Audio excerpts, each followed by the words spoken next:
रामकृष्ण हरी माऊली. रामकृष्ण हरी. कितवा अध्याय चालू आहे?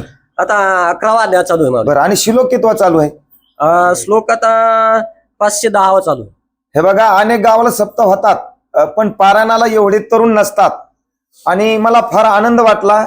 आपण या ठिकाणी खोरोड या गावामध्ये आहेत बघा, महिला पुरुष आणि अतिशय कोणी लेकी कोणी सुना कोणी एक स्वतंत्र जाना या युक्तीप्रमाणे सर्व काही काही छोटे बाळ पण आहेत आणि बाजूला तरुण पण त्या ठिकाणी. तुम्ही काय करता? पोहे वगैरे चालू आहे तिकडे, शेवाधारी पण आहेत, विना पण.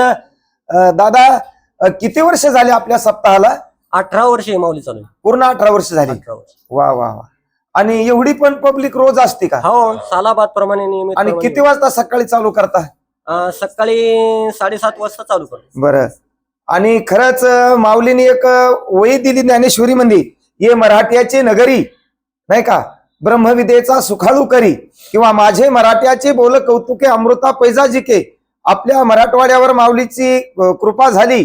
वास्तविक पाहता देहांत प्राचित त्यांच्या आईवडिलाला घेण्याची आवश्यकता नव्हती.